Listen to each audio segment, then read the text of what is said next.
कहानी की शुरुआत एक खौफनाक मंजर से होती है। रात के अंधेरे में एक जलती हुई चीज आसमान को चीरती हुई जमीन की तरफ बढ़ रही होती है। देखते ही देखते वो एक पुरस्कार एस्ट्रॉइड घने जंगल के बीच आकर गिरता है और पूरा इलाका एक लम्हे के लिए लरज उठता है। लेकिन किसी को अंदाजा भी नहीं होता कि इस एस्ट्रॉइड के साथ जमीन पर क्या आने वाला है। कुछ देर बाद हम उसी जंगल में एक हिरन को देखते हैं। वो बेचैनी के साथ एक जगह खड़ा इर्द गिर्द देख रहा होता है, जैसे उसे महसूस हो रहा हो कि वो अकेला नहीं है। अचानक उसके पीछे अंधेरे से एक अजीबोगरीब मखलूक नमूदार होती है।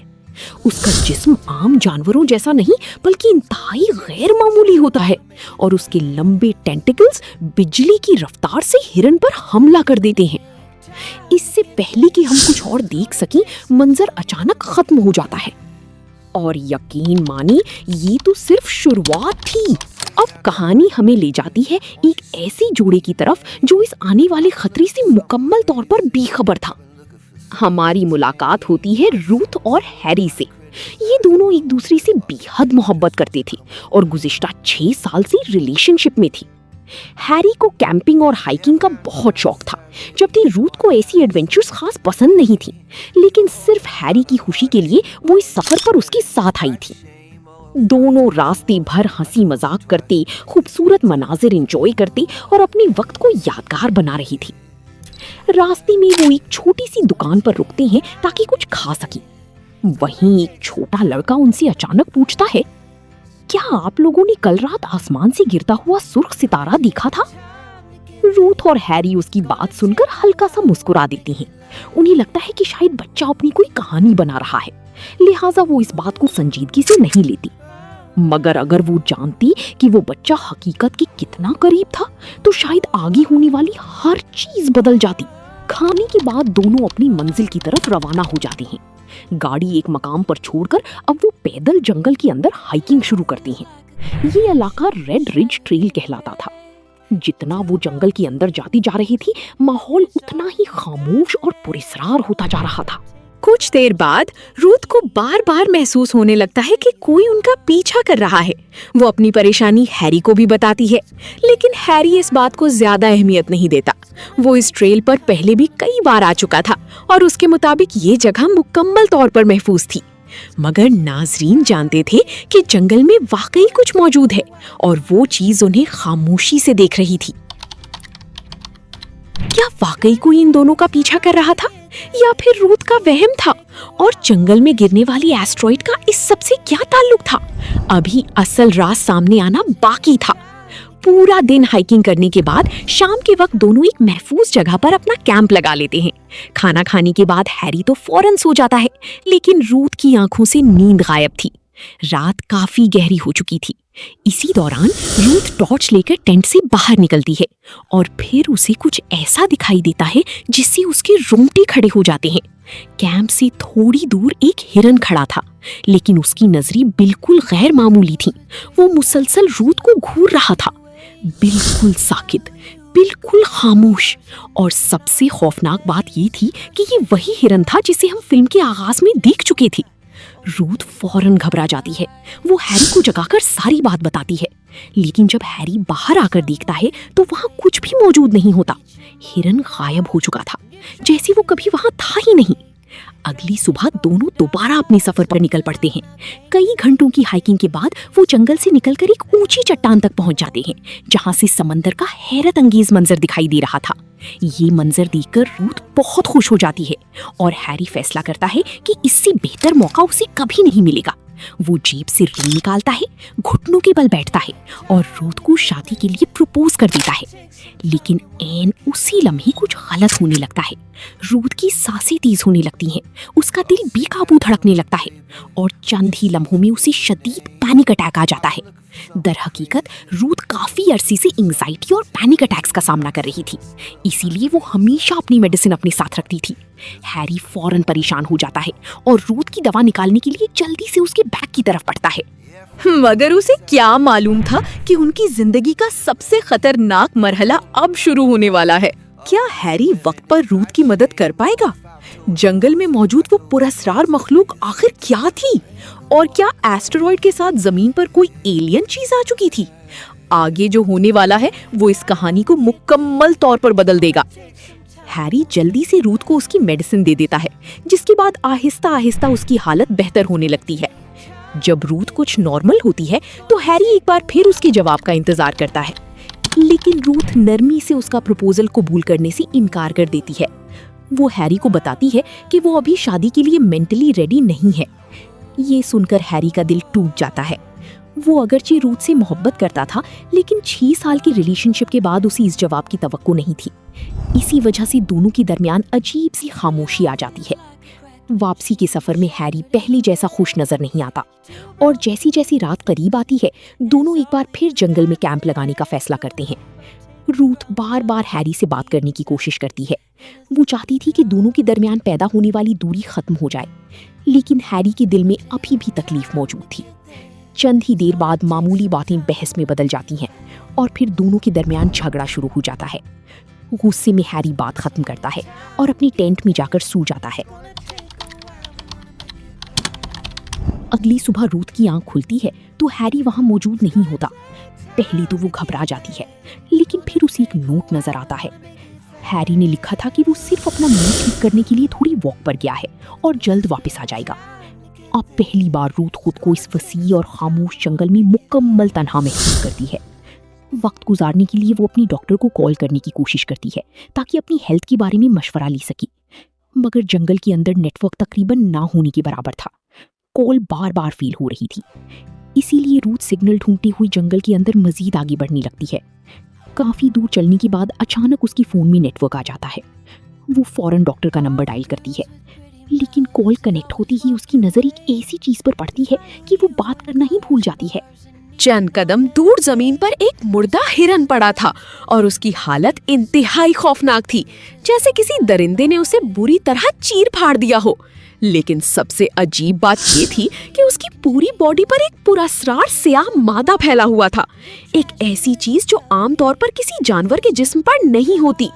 रूथ के जिस्म में खौफ की लहर दौड़ जाती है और फिर उसे एहसास होता है ये वही हिरन था, बिल्कुल वही हिरन जो रात को कैंप के बाहर खड़ा उसे घूर रहा था, और वही हिरन जिसे हम फिल्म के आगाज में देख चुके थे। अब रूथ वाकई डर चुकी थी। क्या इस हिरन की मौत का ताल्लुक आसमान से गिरने वाली चीज से था या जंगल में कोई और खतरनाक मखलूक घूम रही थी? असल जवाब अभी सामने आना बाकी था। इसी दौरान हैरी वापस आ जाता है। हैरी को देखकर रूथ को कुछ हौसला मिलता है। वो फौरन उसे मुर्दा हिरन के बारे में सब कुछ बताती है, और ये भी कि ये वही हिरन है जो मुसलसल उसका पीछा करता दिखाई दे रहा था। लेकिन हैरी एक बार फिर उसकी बात को संजीदगी से नहीं लेता। वो समझाता है कि इस वसी जंगल में बेशुमार हिरन मौजूद हैं और मुमकिन है रूथ ने किसी दूसरे हिरन को देख लिया हो। इसके बाद हैरी उसे वापस कैंप ले आता है। वो रूथ को तसल्ली देते हुए कहता है कि शायद हिरन किसी खतरनाक बीमारी का शिकार हो गया हो और यही वजह है कि उसकी बॉडी इस हालत में थी। फिर वो रूथ का हाथ पकड़कर कहता है, जब तक मैं तुम्हारे साथ हूँ तुम्हें कुछ नहीं होगा। ये अल्फाज सुनकर रूथ को वक्ती सुकून तो मिल जाता है, मगर जंगल में कुछ ऐसा जरूर था जो खामोशी से उन दोनों के करीब आ रहा था। अगली सुबह हैरी जल्दी उठ जाता है। वो चाहता था कि रूथ बेहतर महसूस करे, इसीलिए वो उसके लिए ब्रेकफास्ट तैयार करने लगता है। दूसरी तरफ रूथ थोड़ी फ्रेश एयर लेने के लिए अकेली जंगल में चहलकदमी करने निकल जाती है। चलती चलती उसे एक अजीब सी कीव नजर आती है। ये कीव आम खारों से मुख्तलिफ महसूस हो रही थी, जैसे उसके अंदर कुछ गैर मामूली मौजूद हो। तजस्सुस में रूथ आहिस्ता आहिस्ता कीव के अंदर दाखिल हो जाती है और फिर उसे वहाँ एक हैरानकुन चीज नजर आती है। जमीन पर एक पुरस्कार नीला मादा बिखरा हुआ था। वो किसी पत्थर, पानी या केमिकल जैसा नहीं लग रहा था, बल्कि जैसे किसी दूसरी दुनिया की चीज हो। रूथ हैरानी से उस नीले सब्सटेंस को देख ही रही होती है कि अचानक केव के अंदर किसी और की मौजूदगी का एहसास होता है। कोई वहां आ चुका था। रूथ फौरन पीछे मुड़ती है और जो चीज वो देखती है उसे देखकर उसके होश उड़ जाते हैं। वो खौफ से चीखने लगती है और इसी लम्हे मंजर अचानक खत्म हो जाता है। अब दूसरी तरफ हैरी काफी देर से कैंप पर रूथ का इंतजार कर रहा था, लेकिन वक्त गुजरने के बावजूद रूथ वापस नहीं आती और अब पहली बार हैरी को भी एहसास होने लगता है कि शायद जंगल में वाकई कुछ गलत हो रहा है। रूथ ने केव के अंदर आखिर क्या देख लिया? वो पुरस्कार नीला माता क्या था, और क्या आसमान से गिरने वाली चीज का राज अब सामने आने वाला था? आगे कहानी एक ऐसा मोड़ लेने वाली है जिसका कोई तसव्वुर भी नहीं कर सकता। जब रूथ काफी देर तक वापस नहीं आती तो हैरी परेशान हो जाता है। वो फौरन जंगल में उसे ढूंढने निकल पड़ता है। ज्यादा देर तलाश करने के बाद उसे रूथ मिल जाती है, लेकिन कुछ अजीब था। रूथ एक जगह बिल्कुल खामोश खड़ी थी। ना वो घबराई हुई लग रही थी, ना परेशान, बस खाली नजरों से सामने देख रही थी। हैरी को उसका रवैया अजीब तो लगता है, लेकिन वो ज्यादा गौर नहीं करता। दोनों वापस कैंप आ जाते हैं, अपना सामान समेटते हैं और सफर दोबारा शुरू कर देते हैं। मगर अब रूथ पहले वाली रूथ नहीं रही थी। उसकी चाल, उसके तासुरात, उसका रवैया, सब कुछ बदल चुका था। ऐसा लग रहा था जैसे वो अपने जिस्म पर मुकम्मल कंट्रोल खो चुकी हो, जैसे उसके अंदर कोई और मौजूद हो। पूरा दिन सफर करने के बाद रात हो जाती है। हैरी एक बार फिर कैंप लगा लेता है, लेकिन उस रात रूथ एक लम्हे के लिए भी नहीं सोती, और सुबह होने के बाद भी वो खामोश, बेजान और गुमसुम बैठी रहती है। हैरी कई बार उससे बात करने की कोशिश करता है, मगर रूथ कोई जवाब नहीं देती। आखिरकार हैरी भी तंग आकर खामोश हो जाता है। दोनों के दरमियान एक अजीब सा सन्नाटा छा जाता है। फिर अचानक बगैर किसी वार्निंग के रूथ खुद बात करना शुरू कर देती है। वो हैरी की तरफ देखकर कहती है, मैंने तुम्हारा प्रपोजल ठुकराकर बहुत बड़ी गलती की थी। मैं चाहती हूँ कि तुम मुझे दोबारा उसी क्लिफ पर ले जाओ और फिर से प्रपोज करो। ये सुनकर हैरी की खुशी की इंतहा नहीं रहती। आखिर वो रूथ से बेहद मोहब्बत करता था। उसे लगता है कि शायद सब कुछ दोबारा ठीक हो गया है। इसीलिए वो फौरन मान जाता है। दोनों दोबारा उसी बुलंद चट्टान की तरफ रवाना हो जाते हैं जहां हैरी ने पहली बार प्रपोजल दिया था।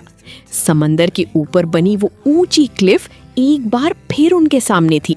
हैरी एक बार फिर घुटनों के बल बैठता है, अंगूठी निकालता है और दोबारा रूथ को शादी के लिए प्रपोज करता है।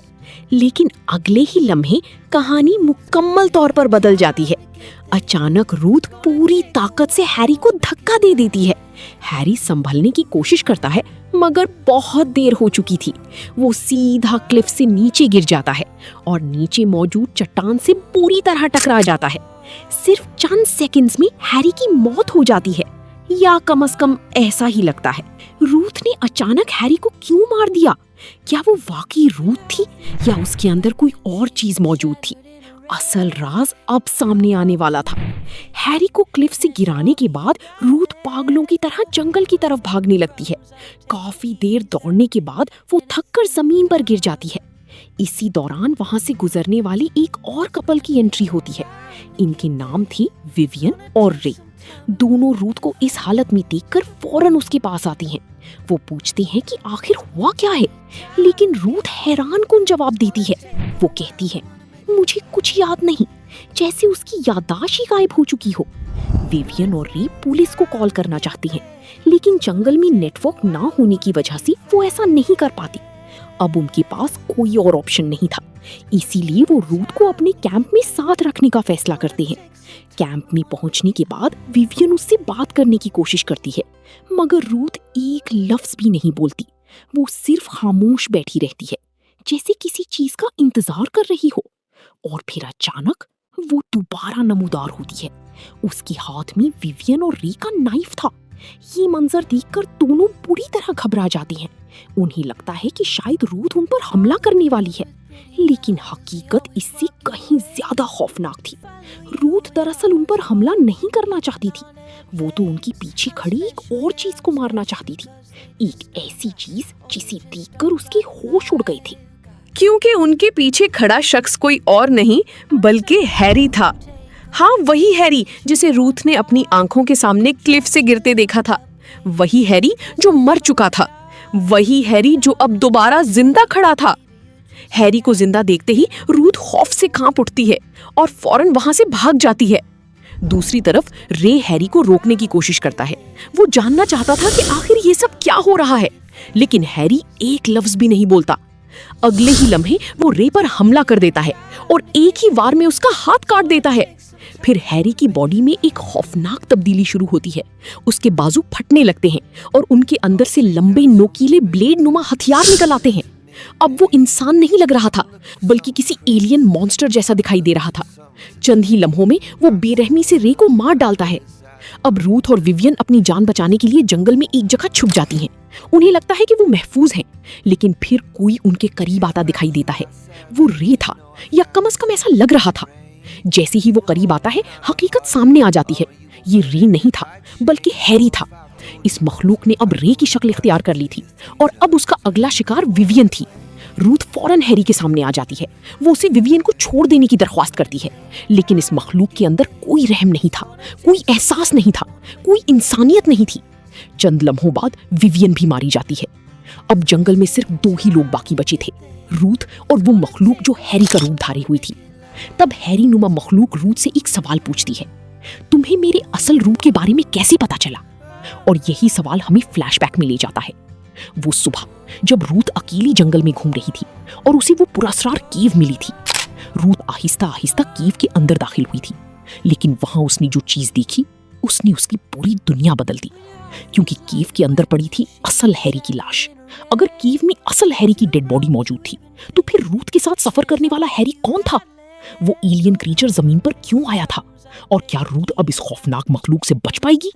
अब फिल्म का सबसे बड़ा राज सामने आने वाला है।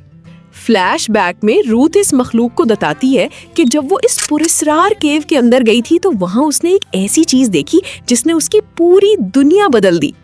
केव के अंदर पड़ी लाश किसी और की नहीं बल्कि असल हैरी की थी, और उसकी हालत बिल्कुल वैसी ही थी जैसे उस मुर्दा हिरन की थी जिसे रूथ ने जंगल में देखा था। ये मंजर देखते ही रूथ के पांव तले जमीन निकल गई थी। अब उसे समझ आ चुका था कि उसका असल हैरी तो काफी पहले मर चुका है, और पिछले कई दिनों से जो शख्स उसके साथ रह रहा था वो हैरी नहीं था, वो किसी किस्म का शेप शिफ्टर था, या शायद कोई एलियन। इसी खौफनाक हकीकत ने रूथ को अंदर से हिला कर रख दिया था। उसे शदीद पैनिक अटैक शुरू हो गया था। बमुश्किल अपनी मेडिसिन लेकर उसने खुद को संभाला था, लेकिन इससे पहले कि वो वहां से भाग सकती, वो जाली हैरी उसे ढूंढता हुआ केव तक पहुंच गया था। और इसी लम्हे से रूथ मुसलसल खौफ में जिंदगी गुजार रही थी। वो जानती थी कि उसके साथ रहने वाली चीज इंसान नहीं है। अब फिल्म का असल राज हमारे सामने आता है। शुरू में जो एस्ट्रॉइड आसमान से गिरता हुआ दिखाया गया था, दरअसल उसी के साथ एक खतरनाक एलियन जमीन पर आया था। ये कोई आम मखलूक नहीं थी, उसके पास एक खौफनाक सलाहियत मौजूद थी। वो जिस इंसान या जानवर को मार देता उसका रूप इख्तियार कर लेता था। सिर्फ शक्ल ही नहीं बल्कि उसकी यादें, जज्बात और एहसासात भी अपने अंदर जज्ब कर लेता था।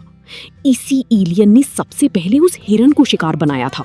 फिर उसी हिरन का रूप लेकर वो रूथ और हैरी को दूर से देखता रहा, और जब हैरी एक दिन अकेला जंगल में चहलकदमी के लिए निकला तब उसे मौका मिल गया। उसने हैरी को मार दिया और खुद हैरी की शक्ल इख्तियार कर ली। लेकिन एक अजीब मसला पैदा हो गया। हैरी की यादों के साथ साथ उसके जज्बात भी एलियन के अंदर मुंतकिल हो गए थे, और हैरी की सबसे मजबूत फीलिंग थी रूथ से मोहब्बत। इसीलिए एलियन रूथ को मार नहीं सका। वक्त गुजरने के साथ साथ वो खुद भी रूथ से मोहब्बत करने लगा, एक ऐसी फीलिंग जिसका उसे पहले कभी तजर्बा नहीं हुआ था। एक ऐसा एलियन जिसने बेशुमार दुनियाएं तबाह की हों, वो अचानक मोहब्बत में कैसे गिरफ्तार हो गया? और क्या यही मोहब्बत उसकी सबसे बड़ी कमजोरी बनने वाली थी? असल कहानी अब शुरू हो रही थी। रूथ को जब हकीकत का पता चला तो उसने एक खतरनाक प्लान बनाया। इसीलिए अगली सुबह वो हैरी को दोबारा उसी क्लिफ पर ले गई थी जहां उसने इसे धक्का देकर मारने की कोशिश की थी। लेकिन वो प्लान नाकाम हो गया, क्योंकि इतनी ऊंचाई से गिरने के बावजूद एलियन जिंदा बच गया था। अब वो पहले से ज्यादा खतरनाक हो चुका था, और अब वो रूथ को भी अपने साथ रखना चाहता था। हैरी की यादें उसे मुसलसल मुतासिर कर रही थीं। अपनी पूरी जिंदगी में उसने जितनी भी दुनियाओं पर हमले किए थे, वहां उसे कभी मोहब्बत जैसा एहसास नहीं मिला था। ये एहसास उसके लिए बिल्कुल नया था, और वो इसे खोना नहीं चाहता था। इसी दौरान रूथ मौका देखकर वहां से भागने लगती है, मगर एलियन की रफ्तार इंसानों से कहीं ज्यादा थी। चंद लम्हों में वो उसे पकड़ लेता है। रूथ बार बार नाइफ से उस पर हमला करती है, उसे जख्मी भी कर देती है, लेकिन हर जख्म चंद सेकंड में खुद ब खुद ठीक हो जाता है, क्योंकि उसके पास फास्ट हीलिंग की ताकत मौजूद थी। आखिरकार एलियन जबरदस्ती रूथ को समंदर के किनारे एक खुफिया मकाम पर ले जाता है और वहां उसे अपनी असल हकीकत दिखाता है। चट्टानों के दरमियान एक छुपा हुआ स्पेसशिप मौजूद था। वो रूथ को बताता है कि जल्द ही उसकी स्पीशीज के दूसरे अफराद भी जमीन पर पहुंचने वाले हैं और फिर पूरी अर्थ उनके कब्जे में आ जाएगी। इसके बाद वो रूथ से कहता है, मेरे साथ चलो, मैं तुम्हें नुकसान नहीं पहुंचाऊंगा। लेकिन रूथ उसकी बातें सुन ही नहीं रही थी, क्योंकि उसकी नजर समंदर में तैरती हुई एक शार्क पर जा चुकी थी और इसी लम्हे उसके जहन में एक नया प्लान आ गया। अचानक वो एलियन पर गहरा वार करती है और पूरी ताकत से समंदर की तरफ दौड़ पड़ती है। गुस्से में एलियन भी उसके पीछे कूद जाता है, मगर हमले की वजह से उसके जिस्म से खून निकल रहा था और यही उसकी गलती बन जाती है। खून की खुशबू शार्क को अपनी तरफ खींच लेती है। चंद ही लम्हों बाद शार्क एलियन पर हमला कर देती है और उसे पानी के अंदर घसीट ले जाती है। ये मौका देखकर रूथ फौरन साहिल की तरफ निकल जाती है। उसे लगता है कि शायद अब सब खत्म हो चुका है, लेकिन नहीं, ये मखलूक अभी भी जिंदा थी। पानी के अंदर उसने शार्क को ही मार डाला था और अब खून में डूबा हुआ दोबारा रूथ के पीछे आ रहा था। रूथ भागते भागते वापस अपने पुराने कैंप तक पहुंच जाती है। वहां मौजूद बचा हुआ खाना खाकर अपनी ताकत बहाल करने की कोशिश करती है, मगर मुसलसल खौफ और जहनी दबाव की वजह से उसे एक बार फिर पैनिक अटैक शुरू हो जाता है। उसके पास सिर्फ एक आखिरी टैबलेट बची थी। वो फौरन उसे खा लेती है और किसी हद तक खुद को संभाल लेती है, लेकिन तब तक बहुत देर हो चुकी थी क्योंकि एलियन वहां पहुंच चुका था। इस बार उसने रूथ पर सीधा हमला नहीं किया, बल्कि एक अजीब नामियाती ककून बनाकर उसे उसके अंदर कैद कर दिया। फिर उसके जिस्म से निकलने वाले टेंटिकल्स रूथ के दिमाग से जुड़ जाते हैं। एलियन अब रूथ की यादें, जज्बात और जहनी साख्त को स्कैन करने लगा था। उसका मकसद था रूथ का रूप इख्तियार करना और फिर उसे खत्म कर देना। चंद लम्हों बाद एलियन मुकम्मल तौर पर रूथ जैसा नजर आने लगता है, लेकिन यही उसकी सबसे बड़ी गलती साबित होती है, क्योंकि रूथ की यादों के साथ साथ एक और चीज भी उसके अंदर मुंतकिल हो जाती है।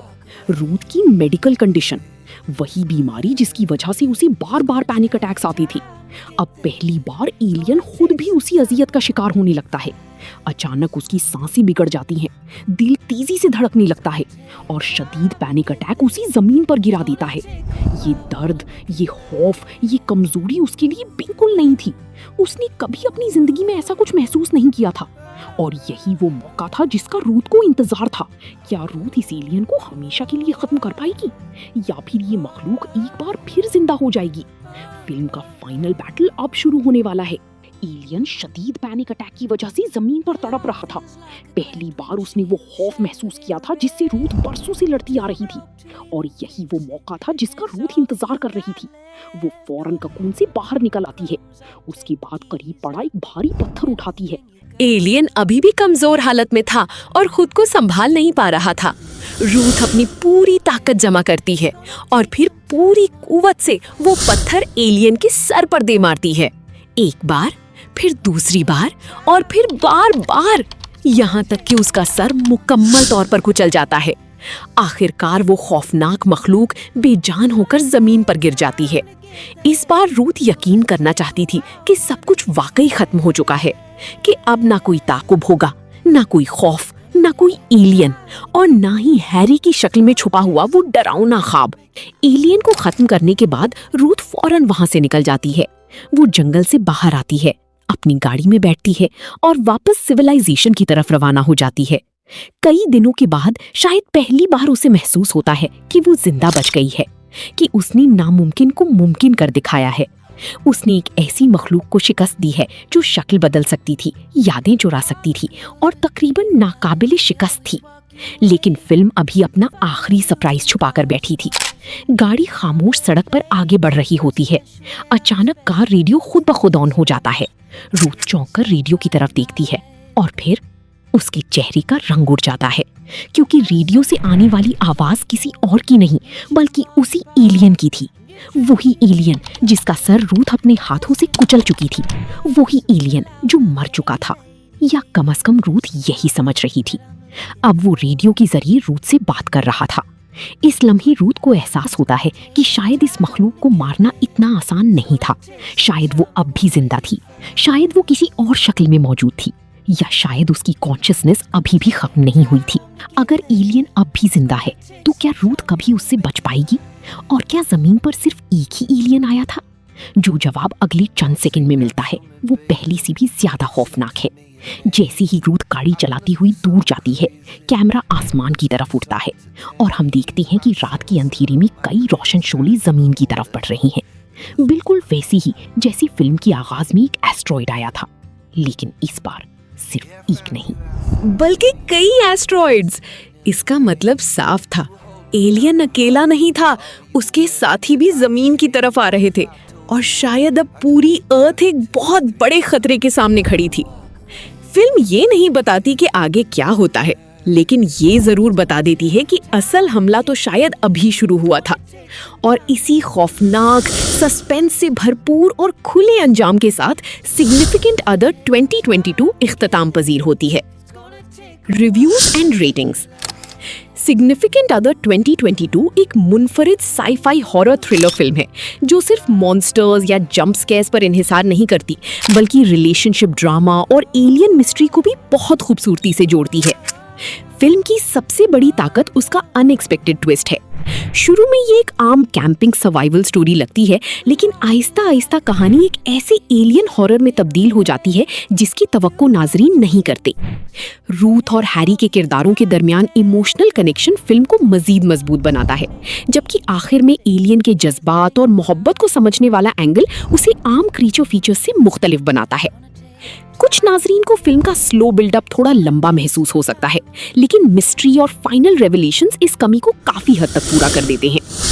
IMDb rating 5.7 out of 10। अगर आपको एलियन हॉरर, साइकोलॉजिकल थ्रिलर और अनएक्सपेक्टेड ट्विस्ट्स वाली फिल्में पसंद है तो ये फिल्म एक बार जरूर देखने के काबिल है। अगर आपको ये मूवी एक्सप्लेनेशन पसंद आई हो तो वीडियो को लाइक करें, शेयर करें और फिल्मी दुनिया हिंदी उर्दू को सब्सक्राइब करना मत भूलिए, क्योंकि अगली कहानी में हमारा इंतजार कर रही है एक और हैरान कुन दुनिया।